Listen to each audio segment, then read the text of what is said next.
If you men and women of Christ would stand and turn with me to the book of John.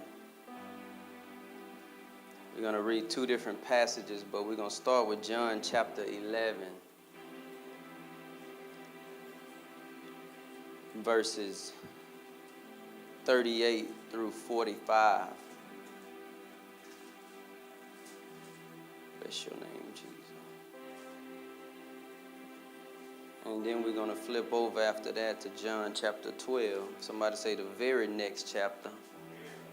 The next chapter means progression. John chapter 12, 9 through 11. But we're going to start at John 11. When you get there, say we're ready. In verse 38, I'll be coming from the New King James Version. In verse 38, it reads, "Then Jesus, again groaning in himself, came to the tomb. It was a cave, and a stone lay against it. And Jesus said, 'Take away the stone.' Martha, the sister of him who was dead, said to him, 'Lord, by this time there is a stench, for he has been dead for 4 days.' And Jesus said to her, 'Did I not say to you that if you would believe, you would see the glory of God?' Then they took away the stone from the place where the dead was lying. And Jesus lifted up his eyes and said, 'Father, I thank you that you have heard me. And I know that you always hear me. But because of the people who are standing by,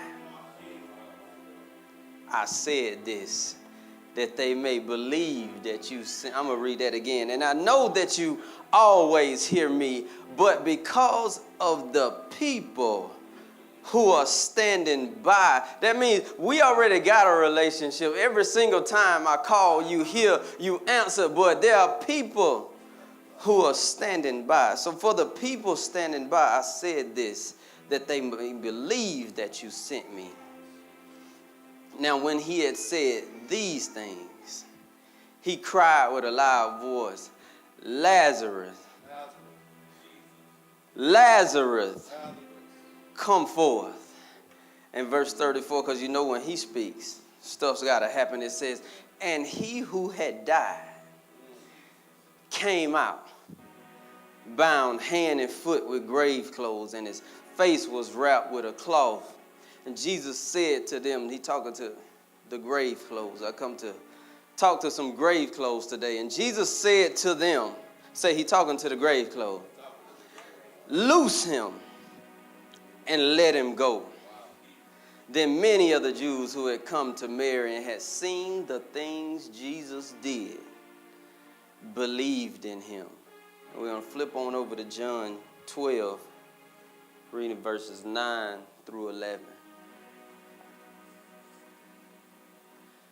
And verse 9 reads, "Now a great many," somebody say a lot of people. "Now a great many of the Jews knew that he was there." That he was there. That one was there. "And they came not for Jesus' sake only, but that they might also see Lazarus, whom he had raised." So they're not here just to see Jesus only, but that they might also see Lazarus, whom he had raised from the dead. But the chief priests plotted to put Lazarus to death also. So not only is Jesus on the radar, but now Lazarus has come up on the radar, because on account of him, many, somebody say a whole lot of people, many of the Jews went away and believed in Jesus. You may be seated. And believed in Jesus.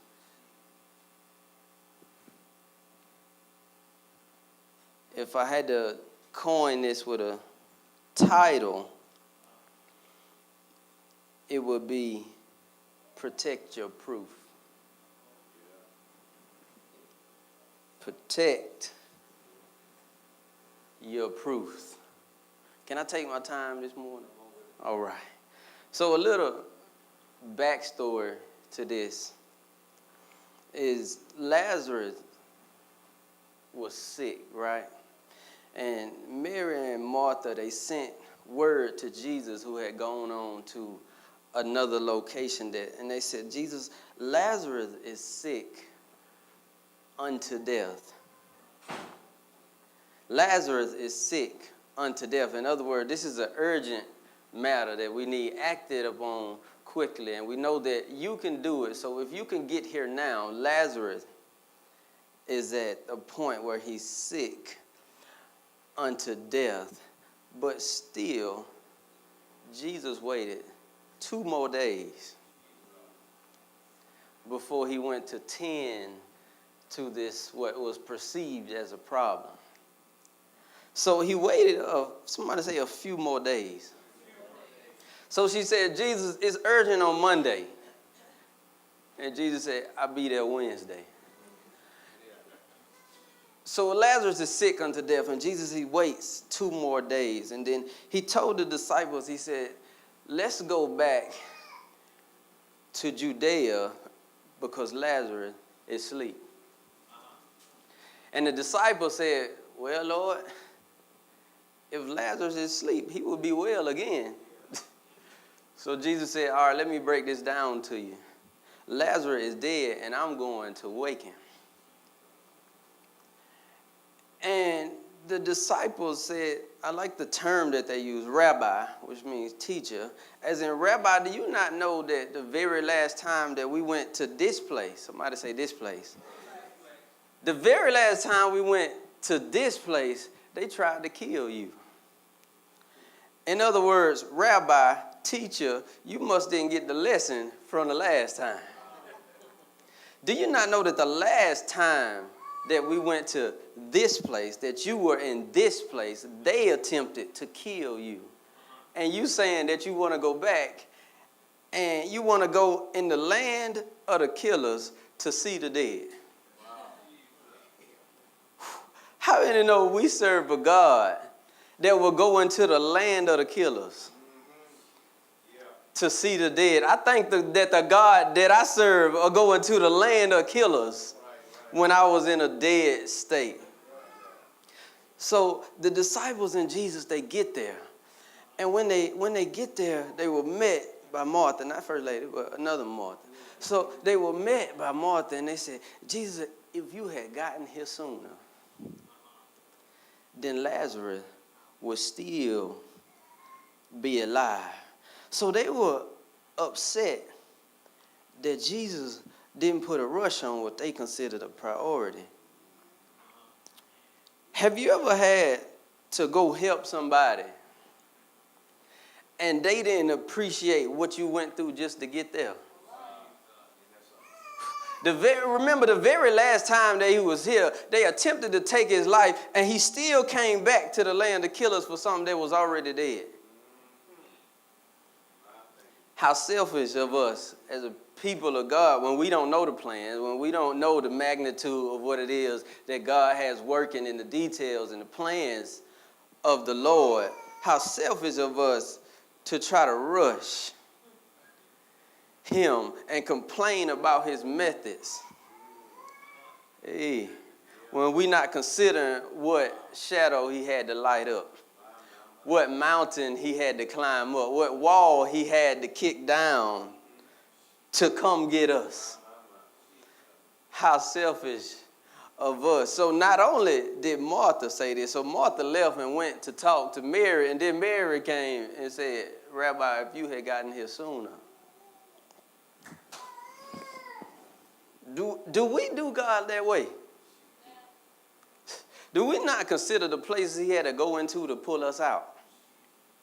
He had to go in the land of killers to see the dead. How selfish of us. So Jesus says, And this is the only time recorded in the Bible where they say that Jesus wept, because it says that Jesus loved Lazarus. So he said, take me to where he is. And they took him and he said, take the stone away. And it said when he had said these things, when he got there, they moved the stone. Mary wanted to remind him that there was a stench because he had been dead for 4 days, because in these times, 4 days mean, oh, it's real dead. Oh, it's not on life support. It's gone. It starts to decompose. It starts to decay. In other words, it's too late. So now he said these things, and he cried aloud, and he said, Lazarus, come forth. Lazarus. Y'all got to get that. Lazarus, come forth. He told what was dead to come to him. Whew. He went and told, he said, dead thing, come stand in front of me. Lazarus, come forth. He talking to a dead. That's power when you can have a dead thing fall in at attention. I'm talking about a dead thing. Jesus, a dead thing, I'm talking to you. Our God can say dead thing. I'm talking about dead dream, dead marriage, dead mind, dead heart. Come forth. And see, this is what we got to remember. The word Lazarus, oh, I know I'm not the only one. The word Lazarus means he whom God helps. So God said, he whom God helps, come forth. I know it's dead, but he who God helps, come forth. Is there anybody outside of me that God helps? He said, he who God helps, come forth. We serve a God that can make a dead thing walk and a dead thing talk. And he whom God helps. You know, everything in the Bible is strategic and intentional, and every words have meanings. Do you know how many people in here he helps? Who's not going to raise a hand? So I could tell you lying in church. He whom God helps, come forth. I think I'm talking to a people in here today that God helps. Am I talking to anybody that God helps? He told that dead thing, he said, come forth. And the Bible says as soon as he said it, he said, and he who had died, that means past tense, that means it was dead, and he who had died came out. And see, every resurrection won't be a physical body coming out of a grave. But I believe that there are some people here today that know that Lazarus is not the only thing living again. At least not in my life. I'll tell the truth and shame the devil. In my life, Lazarus is not the only thing that's living again. I need some people to talk back to me that has some things in their life that God has resurrected, because I know it's just not me. I'm talking about no hope. No chance, no CPR gonna revive it, no defibrillator's gonna jumpstart it. A dead thing living again. So he said, come forth, Lazarus. And see, then Jesus turned his attention from Lazarus to the grave clothes.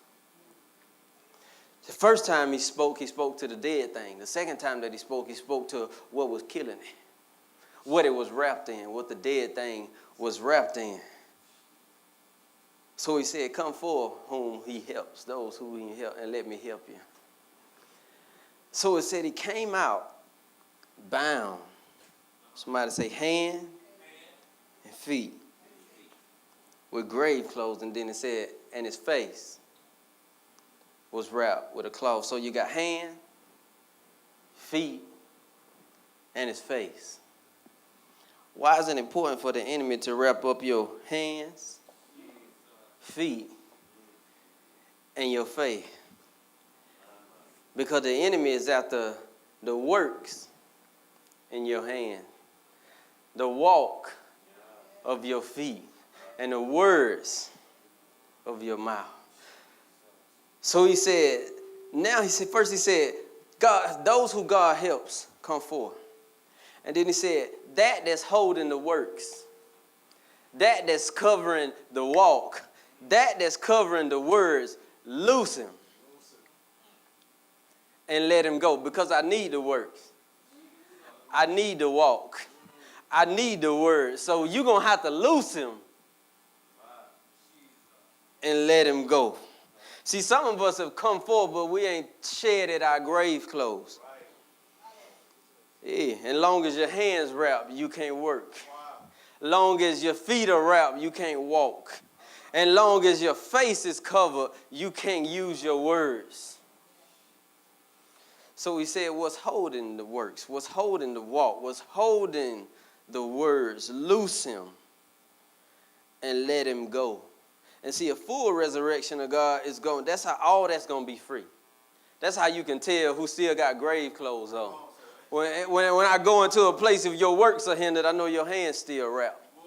If your walk is not like lined up according to the will of God, then I know that your feet still wrapped. If your word is not lining up with this word, I know that your face is still covered, because a full resurrection will deal with your works, your words, and your walk. Right. That's good. How many know in the body of Christ? Look, well, in the words of Bishop Michael Collins, can I go a little deeper? All right. So your works, your walk, your words. And see, we're associating this with dead things living again. Watch this. Faith without is what? Didn't he just call you forth out of the grave? Yea, though I through the valley of shadow, but what? If I can hinder your walk, you mean you can't walk all the way through the valley? So you stuck there, life and death are in the power of your... I'm talking about your works, your walk, and your words, because faith without works, dead. If I can't walk through the valley, I'm stuck in the valley of death. If I can't speak life, then I speak death with my words. And God saying, I didn't call you forth to keep on your grave clothes. You can't be a productive disciple with grave clothes on. 'Cause how can you be a disciple if you can't work, if you can't walk, and if you can't use the word that he give you? They said they called him rabbi.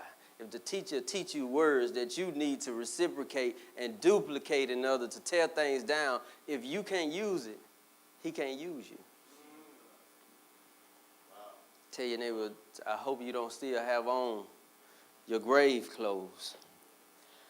So Lazarus had come forth, and God took off of him what was hindering his works, what was hindering his walk, what was hindering his words. And then we get into John 12, and it said that they went over to Bethany. And it says that they knew that he was there. But it said, normally people come to see the resurrector, but they often identify resurrectors by what it is that they resurrect.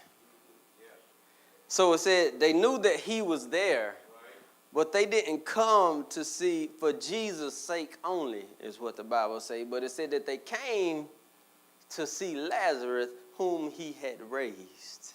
So they knew that the resurrector was there, but we want to come in and see he whom was raised, because it said they're not coming just for Jesus' sake only. How many know anytime that the Lord is at work or the Lord is around, you have two type of people? Because it said that the people came to see, but the chief priest came to plot to kill Lazarus also. Anytime there's a resurrection, people come to see and people come to sabotage. You got to discern the difference. Because it said, I had you address it, whole lot of people were at the resurrection. A whole lot of people came to see, but it said the chief priest, somebody say religion, came. The enemy will always plot on your proof. Ooh. It said not only was Jesus on the radar, but the Bible say also. It said that they plotted to kill Lazarus also. So we're not just trying to kill the resurrector, but we want to kill what he resurrected.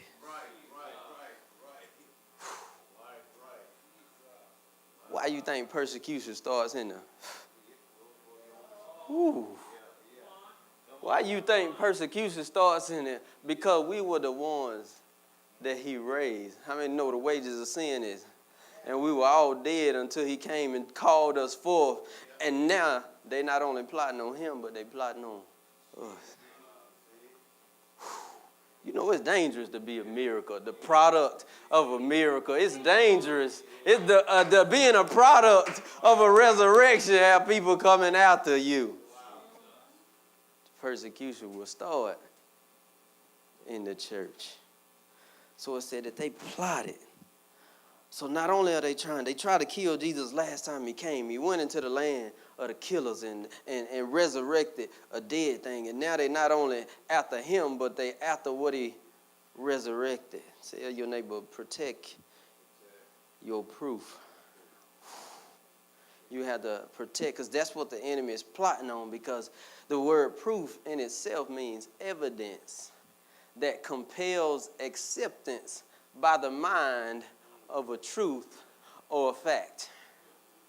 Let me read that again for you Webster lovers. So it's the evidence that compels acceptance, not suggests acceptance.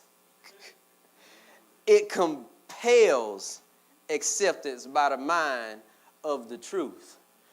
In other words, if it compels, that means I can't help but accept. It's undeniable. There's no other explanation, because 4 days said it's dead and done. But Jesus said, come forth, he whom I help. It says, so Lazarus was the proof. When we talk about I am, and the next thing, that the word that follows that attaches to the I am, and it's always proof of it. Because the Lord would provide, and then he would say, I am Jehovah Jireh. So the provision was the proof. If we say that he is a resurrector of dead things, Lazarus, whom he helps, was the proof. Undeniable, indisputable, beyond a reasonable doubt for you law-liking people. And see, if the enemy can kill your proof, he can kill your praise easily. If he can kill, and this is what's so important, if he can kill your vision, if he can kill your reputation, if he can kill your credibility, it says, since Lazarus was the proof, it says, because of this, many people believed. So if he can kill your proof, he can prevent their belief. If he can kill your belief, you know that's the foundation of salvation. So that means it's future Christians, Christ-like individuals, depending on you to protect your proof. Because your proof is why they believe. But if you let the enemy kill your proof, he can kill their belief. If he can kill their belief, he can kill their salvation. Say, I'm not just protecting it for me. I'm not just saying, Jesus said, I always know that you hear me, but it's people standing by. And it said, because of this proof, many people were saved. But you got to think about that. If he can kill my proof, my kids, he can kill their belief before it even gets started, because there's no proof that compels them to accept. Salvation is acceptance, belief, and confession. If he can kill the belief, the formula not complete, and he can prevent their acceptance, so you'll never get a confession. If he can kill their belief, he can hinder their acceptance, and they'll never get a confession. That means there's no salvation for them, because I let him kill my proof. I let him kill this mind that he brought back. God, your proof, protect your proof, because the enemy is plotting. Because it said he can kill your provision, because it said whatsoever things you pray, if you believe them, you shall have them. So if he can kill the belief, I can't even have what I'm asking for. Protect your proof. Protect your proof. And see, I'm going to step on a couple toes for the people that like to talk a lot. People that like to talk about our proof. People that try to convince people that I have proof. In none of the synoptic gospels will you ever see a recorded word that Lazarus spoke. I'll let it sink in a little bit. But he was the proof. But he never said anything. But he was the proof. He never tried to convince. He never got up and said, I'm alive again, everybody. He never got up and said, I'm not in the same state that I used to be, but he was the proof. How many know the proof will speak for itself? You don't have to convince anybody because the proof compels the acceptance of the mind of the truth. So that's for the person that's still trying to convince people that they're not in the state that they once were. The proof will speak for itself. You don't have to open your mouth because you're proof. Be the proof. Don't talk about the proof. You are the proof. Me pacing back and forth on it in this pulpit is the proof. I don't have to tell you because I am the proof. The proof itself compels acceptance. Not hearsay, because what you say can be hearsay if it's different than what they see. Because until you walk by faith, truth be told, people still walk by sight, but people can see proof. So you got them covered too, because they can see you. They can see the proof. In Luke chapter 5, it said that there was a man that was full of leprosy. And he said, God, if you're willing, I know that you can make me whole again. And when God cured him of the leprosy, he said, don't tell anybody, but go show. He told him to go be the proof. You don't have to go convince anybody. You are the proof. For those that didn't know it sitting in these seats today, you are the proof. I am the proof. So you don't have to convince anybody. And see, what we have to do is protect. Somebody say protect the proof.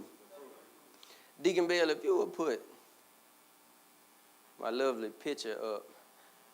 See, when I was coming up in school, I'm sorry, baby, and we took photos. The first wave of things that would come out is a picture, because you can see pictures, right? A picture would come out, but it would be stamped proof. Whew. A picture would come out. Is that picture saying anything? But you see it.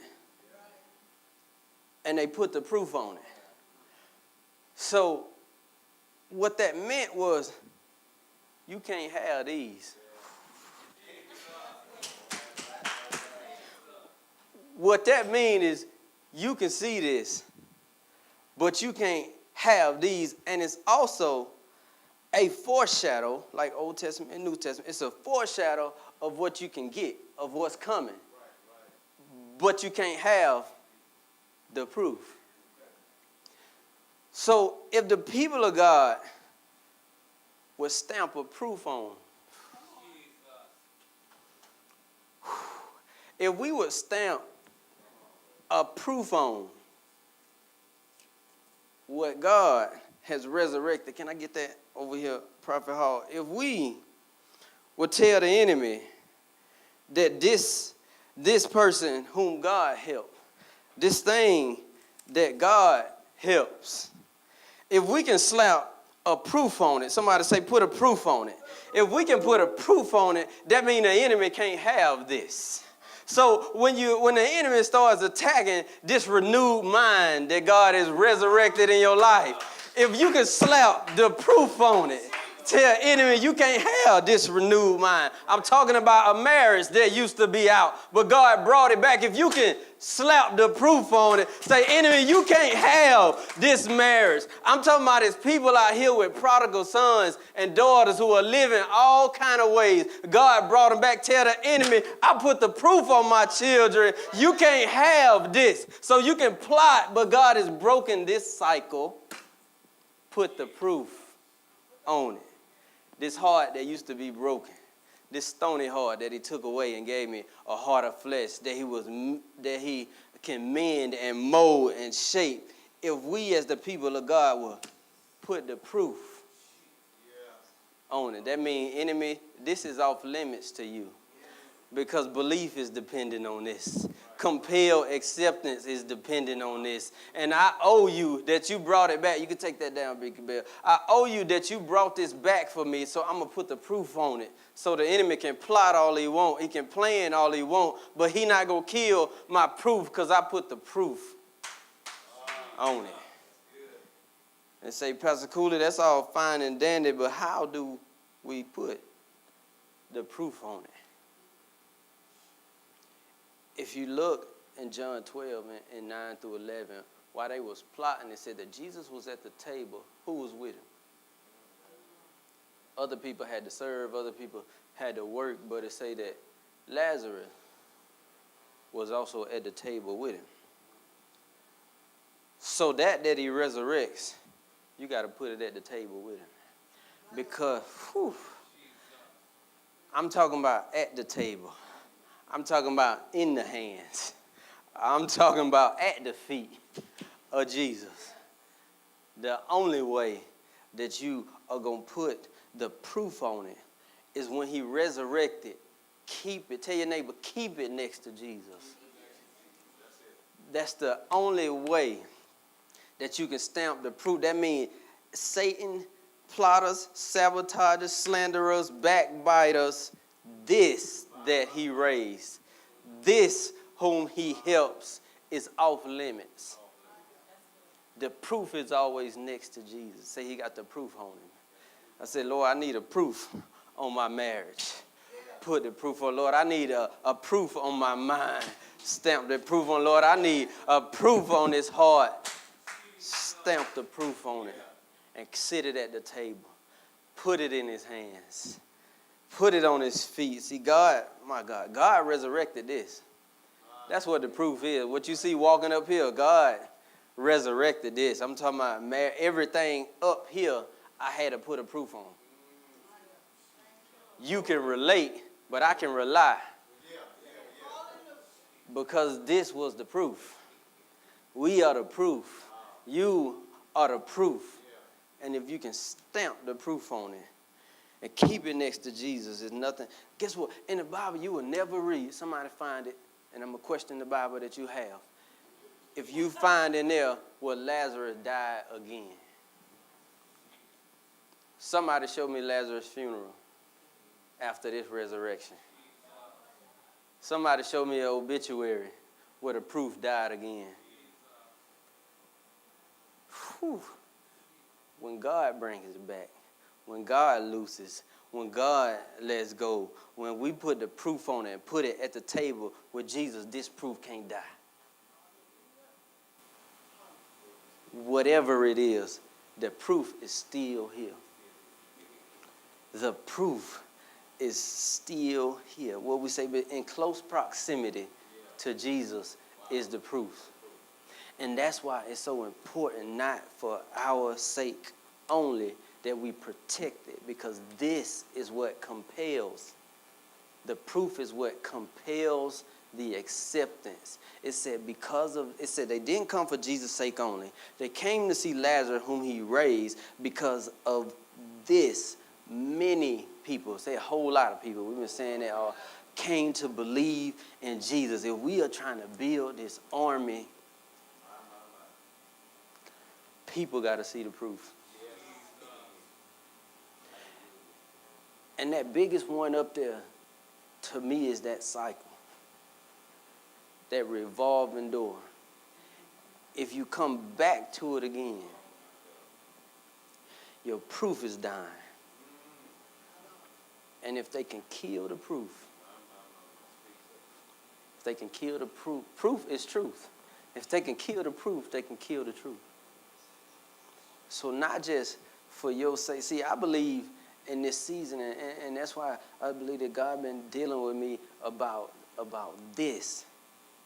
Is because you got to think about, in this season, you know, if they had killed the proof, then that means God wasted his time resurrecting it anyway.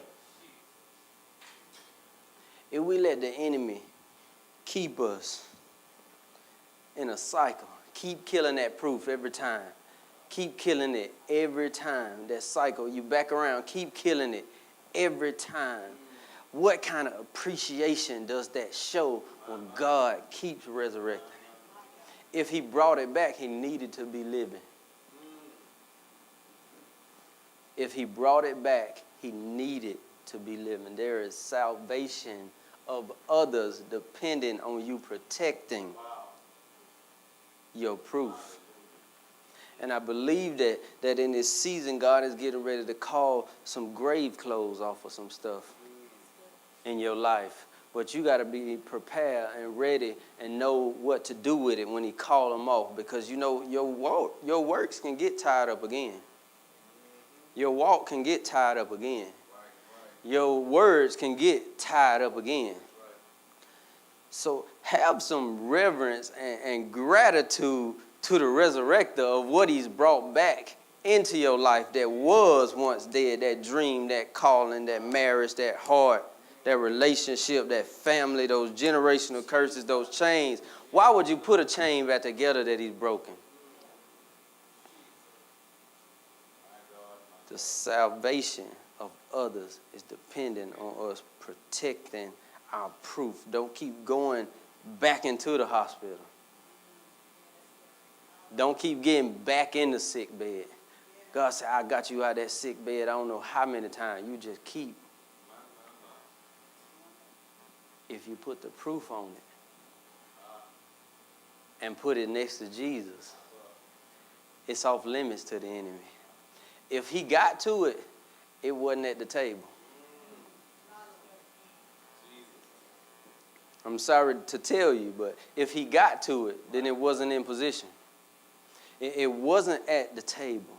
So in this season, all this stuff that we believe in God for, all this, God bring this back. God, I know you gave me this vision. I know you called me. I know you did this. I know you brought this back for a reason. In this season, he can bring, he's responsible or was responsible for the resurrection, and he did that.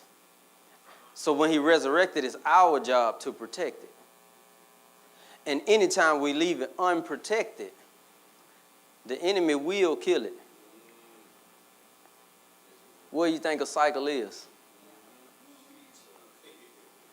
What do you think a cycle is? So I just truly believe that in this season, that all these things that we're praying for, all these promises that God has made to us, and things that seem like they're fading and no longer valid or relevant, he's getting ready to call the grave clothes off of some things. So I challenge you on today, don't let it be in vain. Don't let him resurrect it to let it die again. Don't stay in those cycles. Don't stay in those revolving doors. And the only way that you're going to protect the proof is to put it next to Jesus at the table, in his hands, at his feet. Tell your neighbor, protect your proof. Bishop.